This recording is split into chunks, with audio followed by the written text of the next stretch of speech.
Assalamualaikum, selamat pagi semuanya. Pagi. Gimana nih kabarnya pada pagi hari ini? Masih semangat nggak? Nah, sebelum kita memulai pembelajaran pada pagi hari ini, alangkah baiknya kita mulai dengan berdoa terlebih dahulu. Pada ketua kelas silakan dipimpin doanya. Siap. Doa mulai. Doa selesai. Kembali salam. Assalamualaikum warahmatullahi wabarakatuh. Waalaikumsalam warahmatullahi wabarakatuh. Sekretaris, hari ini masuk semua atau enggak? Masuk semua, Ibu. Baik, alhamdulillah berarti pada masuk semua ya. Nah, kan minggu kemarin itu kita udah ngebahas tentang pengertian, faktor dan juga bentuk dari ketimpangan sosial. Nah, di sini ada yang masih ingat nggak kayak materi minggu lalu? Saya masih ingat, Bu. Boleh.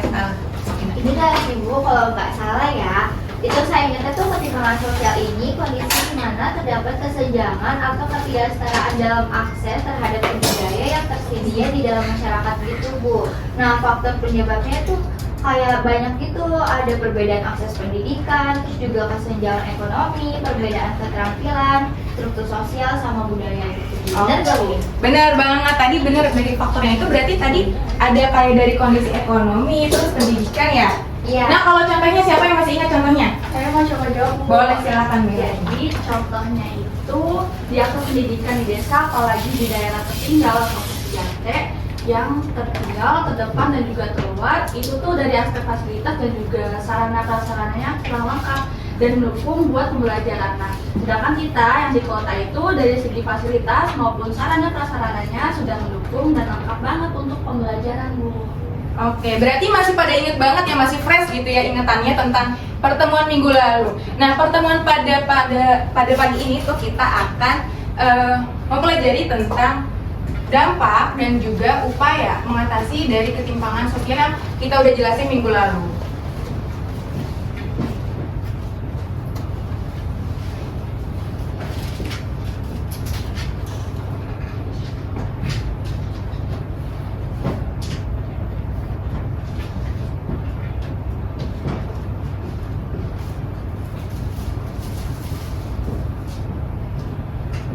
Nah, sebelum itu Ibu akan bacain dulu nih tujuan pembelajaran kita pada pagi hari ini.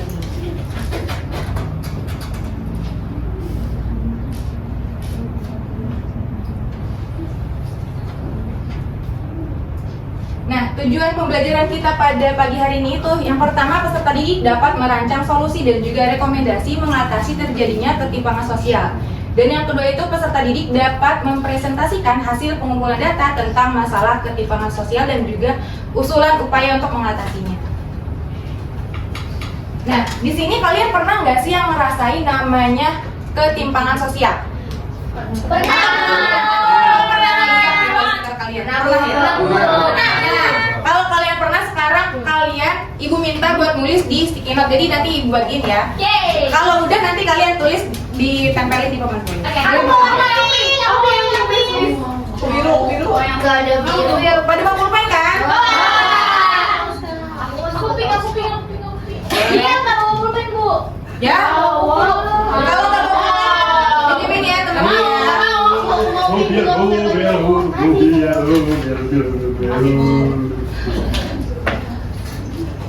Bentar ya. Makasih, Bu. Ini dinamain kan? Nggak usah, nggak apa-apa kalau dinamain. Nanti kalau udah ditulis kalian taruh ya di papan tulis, tempel. Iya, Bu.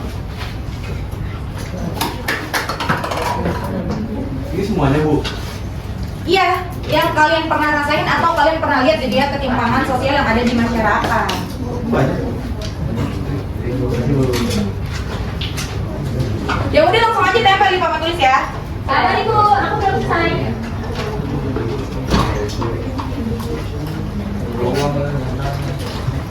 Siapa yang udah langsung aja tempel. Tapi kalau misalkan itu kalian yang ngerasainnya itu kayak yang positif, kalian tulisnya di sini ya. Terus kalau yang negatif di sini. Oke. Kalian nyetrol tengah-tengah. Kan nyetrol tengah-tengah ya. Mediasi. Bu, aku mau ngumpulin.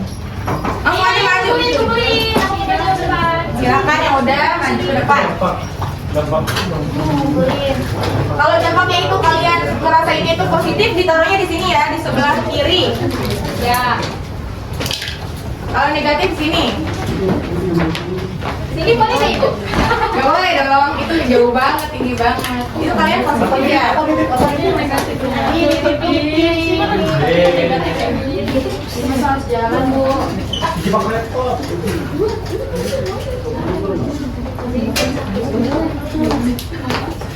Ibu yang pegang kok di mana Bu? Ibu.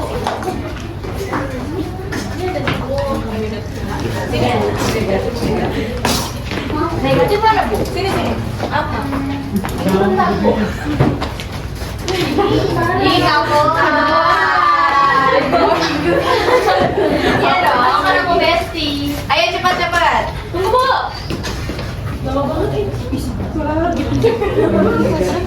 Yang di belakang udah belum? Udah aku yang udah kayak aja. Gak ada pulpen nih.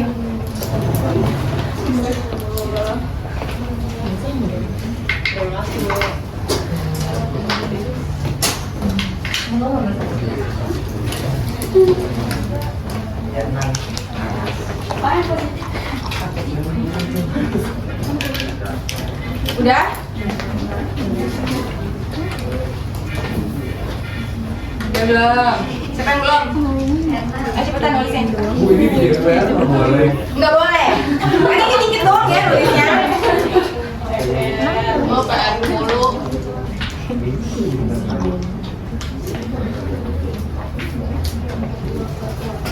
Ini negatif di sini ya, Bu? Iya.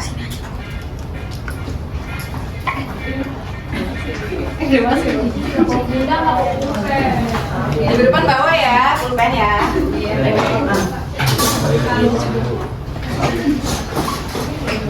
Ini yang negatif tempel di sini, yang positif di sini.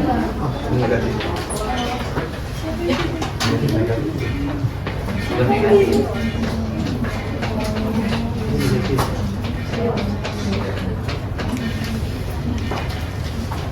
Nah ini dampak yang kalian rasain di sini, yang kalian udah tulis, ini tuh merupakan dampak dari ketimpangan sosial. Tapi di sini paling banyak itu yang dampak negatif ya, yang kalian tulis itu banyak yang negatif. Nah dampak negatif dari ketimpangan sosial ini tuh merupakan akan menimbulkan masalah baru nih di masyarakat. Nah maka dari itu pemerintah itu harus melakukan upaya untuk mengatasi ketimpangan sosial ini agar nggak menimbulkan masalah baru di masyarakat. Nah di sini ibu udah ada beberapa upaya untuk mengatasi ketimpangan sosial. Nah boleh dibaca kamu? Upaya mengatasi ketimpangan sosial di bidang pendidikan itu, pemerintah perlu mempercepat pembangunan infrastruktur pendidikan di daerah tertinggal. Ini mencakup pembangunan sekolah baru, renovasi sekolah yang rusak, serta penyediaan fasilitas dasar seperti air bersih, listrik, dan internet. Selain itu, transportasi juga harus diperbaiki untuk memudahkan akses siswa ke sekolah. Nah, untuk pemerataan penduduk, itu ada mobilitas geografis, adalah perpindahan penduduk dari satu daerah ke daerah lain. Pemerintah mengadakan program tersebut dengan tujuan mengendalikan jumlah penduduk di suatu daerah. Adanya pemerataan penduduk juga harus diikuti dengan pembangunan. Nah, upaya mengatasi ketimpangan sosial pertama itu dari bidang pendidikan. Nah, di sini tuh pemerintah perlu untuk mempercepat pembangunan infrastruktur pendidikan di daerah tertinggal. Nah, hal ini itu mencakup pembangunan sekolah baru, renovasi sekolah yang rusak, dan juga yang lainnya. Agar apa? Agar fasilitas dan juga kualitas sekolah dan pendidikan itu satu daerah dengan daerah lainnya itu sama gitu ya, rata. Nah, yang kedua itu pemerataan penduduk. Jadi pemerintah itu harus melakukan program untuk mengendalikan jumlah penduduk yang ada di suatu daerah.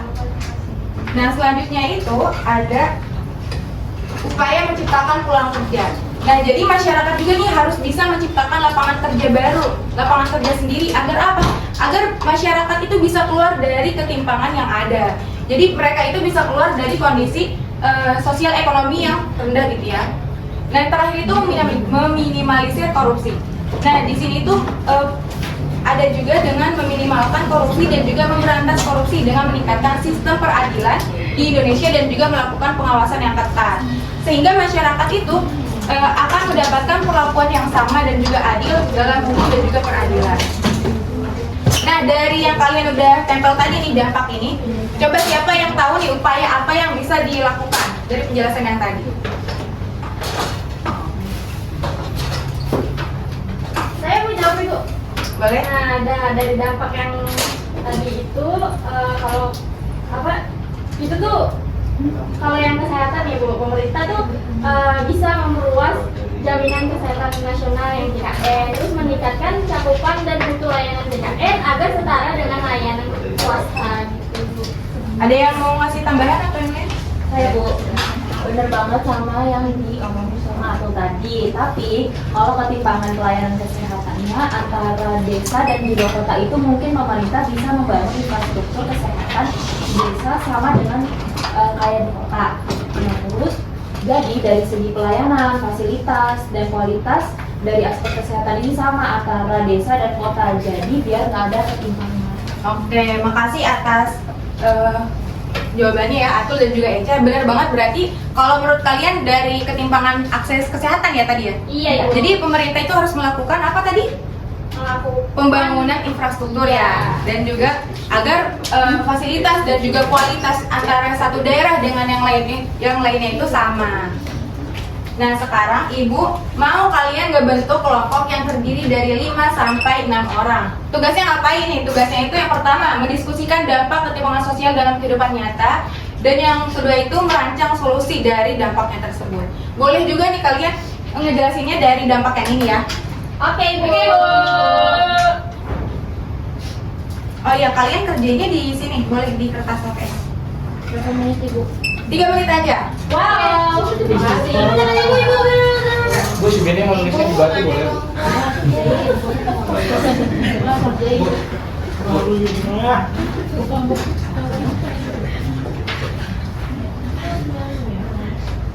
Bu, si Benny mau nulisnya di batu Bu dia Bu. Iya, kelompok. Bu, iya ngotain saya mulu Bu.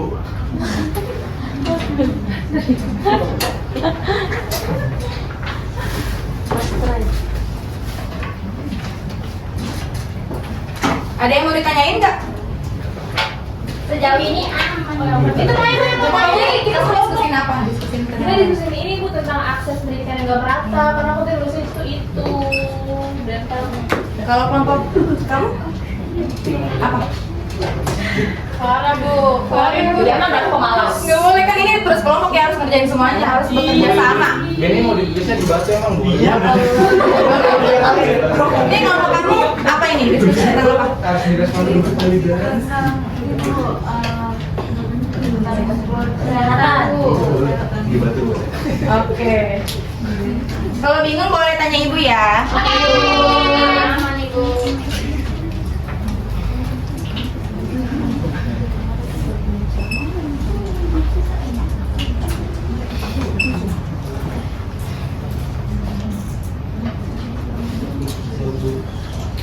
Oke, waktunya udah habis. Ya. Nah, siapa yang perwakilan kelompok nih? Siapa yang mau mempresentasikannya dulu? Kelompok kita. Boleh, silakan. Jadi Tentang apa dulu nih? Tentang apa kelompok kalian? aku tentang akses pendidikan yang gak merata Ibu. Oh, boleh. Ini Apa tuh, ya? Bu? Oke, Maya. Nah, jadi contohnya tuh kayak anak-anak di daerah terpencil itu gak mendapatkan fasilitas pendidikan yang layak. Beda sama yang di ibu kota nih kayak kita. Kita kan fasilitasnya udah oke banget nih. Dan kalau menurut kelompok kami, itu solusinya itu adalah satu guru, satu desa. Wih, keren. Karena yang guru tuh banyak kan ya Bu. Nah, jadi tuh deskripsinya itu seperti apa? Jadi itu menurut kami akan mengajak lulusan perguruan tinggi, terutama yang menerima beasiswa, untuk bisa mengabdi di desa selama 6-12 bulan sebagai pengajar dan mentor. Dan goalsnya adalah guru-guru itu bisa menyebarkan akses pendidikan berkualitas ke daerah yang kekurangan tenaga pendidik. Dan kami juga udah mempertimbangkan nih keunggulannya seperti apa. Jadi keunggulannya itu membantu pemerataan pendidikan, meningkatkan keterampilan warga desa, membangun koneksi antar generasi. Dan hal itu bisa dibuat dari kita nih sebagai mahasiswa, juga komunitas sosial, atau bisa didukung oleh dinas pendidikan Bu. Oke, keren banget. Berarti kalau menurut kelompok Maya yang dari ketimpangan akses pendidikan ini berarti menerapkan program satu guru satu desa. Keren banget. Nah, ada yang mau nambahin atau memberikan tanggapan atau pertanyaan dari kelompoknya Maya? Boleh, Saya silakan. tuh Saya izin memberikan tanggapan ya Bu. Tadi udah bagus banget apa yang disampaikan oleh kelompok Maya. Karena masalah ini nyata terjadi di banyak daerah pelosok Indonesia. Di beberapa wilayah, anak-anak harus berjalan kaki belasan kilometer, menyeberangi sungai atau belajar di gedung tanpa atap hanya untuk mendapatkan pendidikan dasar. Kurangnya guru, buku, fasilitas, dan listrik memperburuk ketimpangan. Jadi solusi ini sangat baik dan inspiratif karena berbasis semangat pengabdian sosial dan kolaborasi. Ini bisa mengisi kekosongan guru sambil meningkatkan kesadaran generasi muda terhadap pentingnya keadilan pendidikan. Berarti menurut kelompok Viola dari tambahannya itu berarti melakukan pengabdian ya kepada Benar. masyarakat yang ada di pelosok gitu ya. Benar Ibu. Oke. Kalau kelompok lain ini ada yang mau mempresentasikan? Saya, Boleh, Bu. silakan. Kalau dari kelompok saya diskusi tentang ketimpangan akses kesehatan Bu. Jadi dalam pelayanan yang ada di fasilitas kesehatan, kelompok ekonomi atas mendapatkan fasilitas dan juga pelayanan yang lebih baik dibandingkan ekonomi rendah. Mereka kayak nggak perlu nunggu lama untuk mendapatkan pelayanan, sedangkan kalau ekonomi rendah harus menunggu antrian yang lama. Mungkin solusi dari ketimpangan ini tuh kayak ketimpangan layak kesehatan antara si kaya dan si miskin harus diselesaikan dengan pendekatan sistematik Bu. Tidak cukup hanya membangun fasilitas, tapi juga harus ada mekanisme adil, transparan, dan berpihak pada kelompok rentan dengan teknologi, distribusi layanan, dan kepedulian bersama. Keadilan dan akses kesehatan bukan hal yang mustahil Ibu kalau dari kelompok kami. Oke, makasih kelompok safety ya. Iya. Berarti tadi kamu diskusiin tentang ketimpangan dalam aspek yang kesehatan ya? Iya Bu. Berarti menurut kamu tadi kelompok kamu itu melakukan mekanisme yang adil dan juga transparan agar pelayanannya antara kelompok yang atas dan juga kelompok ekonomi bawah itu setara gitu ya? Iya. Nggak ada perbedaan. Baik, terima kasih. Nah, karena pembelajaran hari ini sudah selesai, siapa yang mau memberikan pendapat tentang pembelajaran hari ini yang didapat? Aku Ibu. Boleh, silahkan. Nah, dari pembelajaran hari ini, saya tuh jadi tahu Bu, kalau ketimpangan sosial itu nggak hanya berdampak negatif aja, tapi ada yang positif juga. Kayak tadi yang kita tulis tuh di papan tulis dan teman-teman juga. Nah itu mulai dari memotivasi diri, menumbuhkan ambisi dan lain-lain. Nah, tapi dari dampak yang negatif tadi juga pemerintah tuh perlu melakukan upaya agar tidak menimbulkan permasalahan yang lebih besar di masyarakat gitu Ibu. Oke, bagus banget. Itu berarti yang kamu dapetin ini bagus ya, maksudnya kayak dampaknya itu bukan hanya positif tapi juga negatif Ya, gitu ya. Ibu. Dan harus segera ditangani oleh pemerintah agar masalahnya nggak jadi lebih kompleks. Iya Ibu. Siapa yang mau memberikan tambahan? Aku Ibu, betul banget kata Atul. Terus juga saya jadi kayak merasa bersyukur banget tinggal di kota karena akses atau fasilitas yang ada di kota tuh lebih lengkap dibandingkan dengan ada yang di desa Ibu. Oke, berarti kalau menurut Esti jadinya lebih bersyukur gitu ya karena kita mempelajari ketimpangan ini, karena melihat yang di daerah lain mungkin kayak fasilitasnya itu kurang atau pelayanan yang kurang, jadi kita merasa lebih bersyukur. Nah, karena pembelajaran hari ini kita sudah selesai, Ibu pengen mengetahui nih sejauh mana sih kalian itu udah paham tentang materi hari ini. Jadi Ibu akan bagiin soal. Ini 5 soal doang PG. Bu. Enggak. Jadi ini 5 doang kok. Jadi ini ya. Jangan lupa tulis nama dan juga kelas. Boleh berdua nggak Bu? Boleh nyontek nggak Bu? Nah, karena waktunya udah habis, jadi itu kalian kerjain boleh kapan aja, tapi Ibu tunggu sampai istirahat jam 2. Jadi setelah makan siang ya. Kalau nggak makan Ibu? Kalau nggak makan ya udah kerjain aja soalnya, oke? Oke, sebelum menutup pembelajaran kita pada pagi hari ini, Ibu mau ngingetin kalian nih untuk mempelajari materi selanjutnya, yaitu tentang apa? Komunitas lokal. Oh iya, betul banget. Ih, keren banget tuh. Udah tahu nih materi selanjutnya komunitas lokal. Rajin banget ini berarti ya bacanya ya. Iya, kalian jangan lupa untuk baca materi selanjutnya, yaitu tentang komunitas lokal. Kalian bisa baca di buku kalian kan udah pada punya kan? Atau kalian juga bisa cari di internet ya. Oke. Silakan kepada ketua kelas untuk memimpin doanya. Malu ya mau. Siap. Sebelum kita mengakhiri kelas, alangkah baiknya kita berdoa terlebih dahulu. Berdoa mulai. Berdoa selesai. Amin. Memberi salam. Assalamualaikum warahmatullahi wabarakatuh. Terima kasih, Bu. Waalaikumsalam warahmatullahi wabarakatuh. Jangan lupa ya itu dikumpulin di meja ibu, oke? Oke. Istirahat jam kedua, istirahat kedua. Dan juga tadi yang tugas kelompoknya juga jangan lupa dikumpulin ya. Iya. Terima kasih. Dadah.